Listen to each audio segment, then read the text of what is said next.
How would you measure the success of your marketing efforts on social media? I'm going to venture to say you probably measure it in audience growth. Is your audience growing, right? And I only say that because every time that I talk to somebody about how things are going online, that is the topic that comes up is my audience is not growing, right? So I know that this is what's really in the forefront of your mind. Here's the problem with that. Even if you were growing your audience, it doesn't guarantee that you would get clients. So if we are prioritizing client acquisition here and getting hot leads, we need to rethink how we post. And that is the topic of today. This is day 3 of the 10 days of hot leads email and audio course. Hi, my name is Ina Coveney. I'm a business coach and I specialize in monetizing tiny audiences. I am also the host of the Get Clients First podcast, where we talk all things monetizing your small audience. As a coach, I have made over $350,000 of revenue in my coaching business without having a big audience. And I know that you can do it too. So that's all we talk about inside this podcast, as well as interviewing some of the top coaches in the world about how they did it. So make sure to check out some past episodes. But right now we are flowing right through the days of this series I'm calling the 10 days of hot leads. If you would like to get this full email mini course inside your inbox, it's completely free, and you can go to 10daysofleads.com, sign up right there, and you will get these lessons delivered straight to your inbox. Today, we are in day 3. So while in day 1, we uncovered the key to monetizing your small audience, and on day 2, I taught you how to audit your Instagram account for client acquisition, for attraction, for retention, and for nothing else. Today, we need to talk about posting, but I can't in good faith just jump into reels, carousels, and all the different ways to post if we're not on the same page on why we are posting, what we're posting for.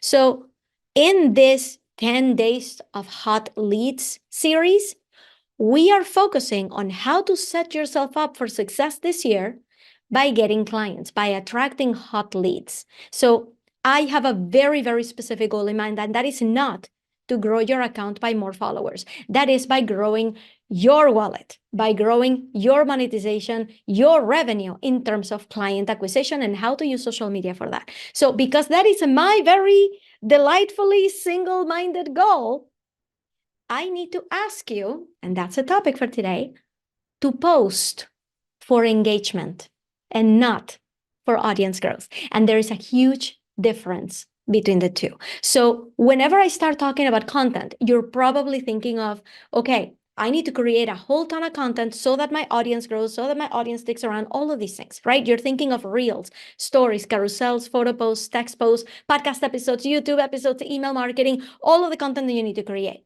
right? But we're not here to just get more followers. More followers would be nice. You guys, I would love to have 100,000 followers tomorrow. Please. But Instagram gods, bless me with more followers. I would love that.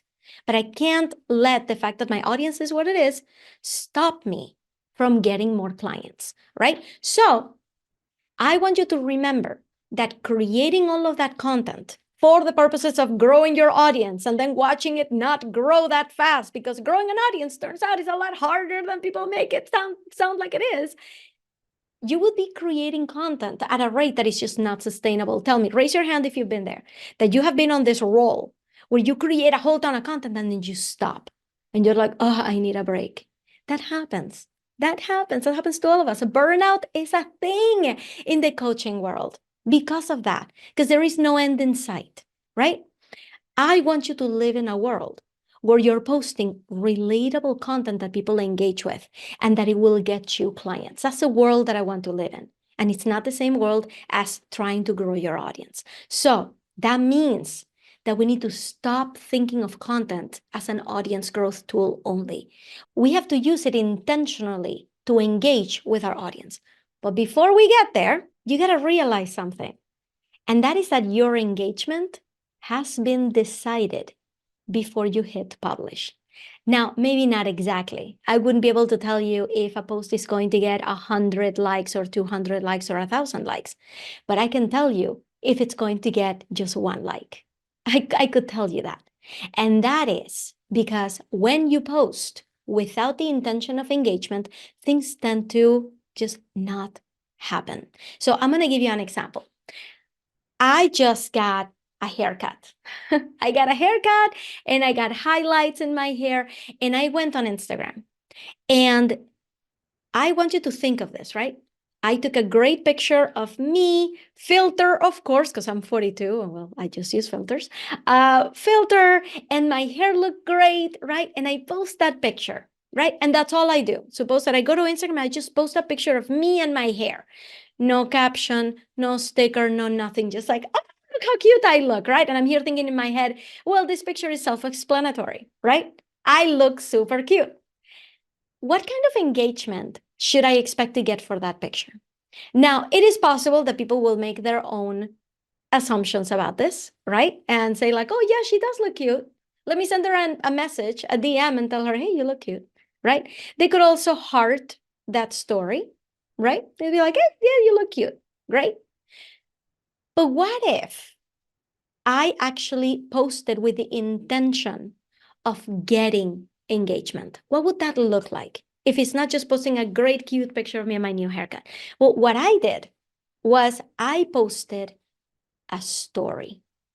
And by the way, I understand like it's Instagram stories, but I actually mean like a tale, like something that had a beginning and an end.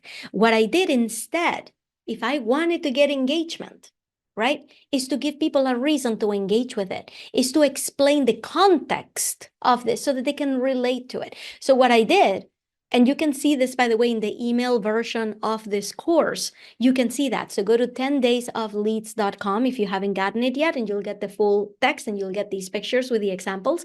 But what I did was post a picture of me still with wet hair sitting in the salon chair, just took a picture right there. Things are not done yet.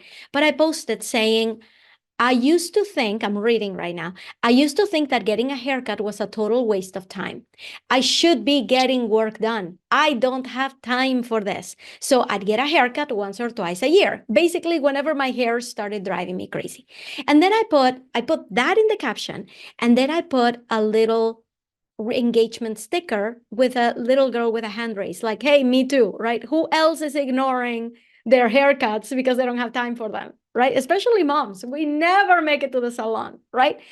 And then in the next story, I posted that great picture of me and my cute hair, and I put a caption that said, now I make an appointment every 2 months because how you feel about yourself matters. And I put a little heart sticker. So right there, I am giving people the context. It's almost like when you're doing these stories, when you're doing these posts, you want to give people what they should be thinking. Don't leave it up to chance. Don't leave it up to chance as to what they're going to think about this, and are they thinking the same thing you're thinking? Don't leave it up to chance.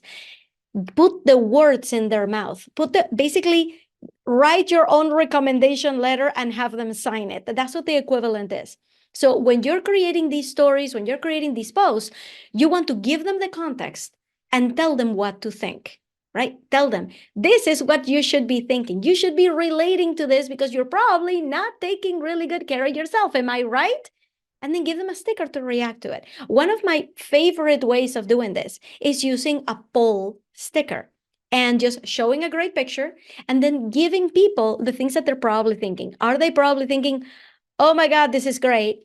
Or, oh no, this is horrible. Or, how did you do that?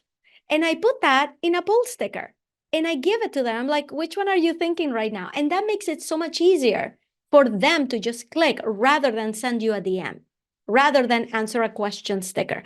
So you want to give them the context. You want to make it easy for your audience to tell you what they think. And remember, we're talking about user experience and intuitive and people being trained by other influencers. You also have to train them on this. This is not something that you can do just once and watch it blow up. You got to train your audience that responding to you is good for them. So reshare what the results were of the poll. Reshare what people are sending you, right? With their permission, right? So here's the deal. It would take me way too long to actually give you a million ideas or 100 ideas on how to post for engagement. That was just one clear example of how to use stories to invite engagement. But I wanted to tell you that I actually sat down and wrote 100 of these engagement ideas. I did. And I was very thoughtful about each one because I don't want to just give you an idea just to post. I wanted each of these ideas to invite engagement and to put you in the driver's seat of engagement. Because as soon as somebody responds to a sticker, that's an in. That's a way for you to continue a conversation, and it puts you in that driver's seat. Now you can continue the conversation with your audience because they have started that powwow with you, right? They've started playing ping pong with you.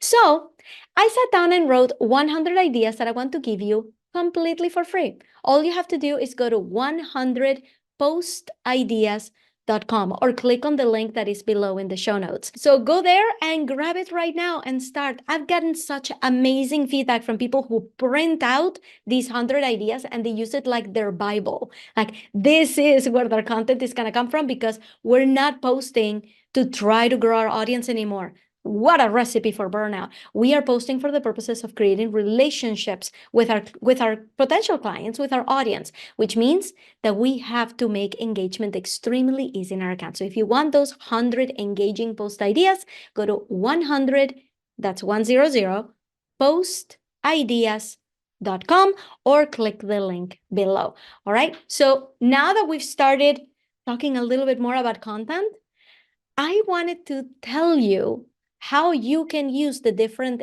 Instagram neighborhoods. So I'm not getting into that right now. I want to tell you all about that tomorrow because I want to make sure you're using the features of Instagram to in the most efficient way possible to invite engagement so that you can get clients, so you can get your hot leads. So I will see you tomorrow for day 4 of 10 days of hot leads. And if you would like this email course emailed to you, go to 10daysofleads.com and I'll see you tomorrow.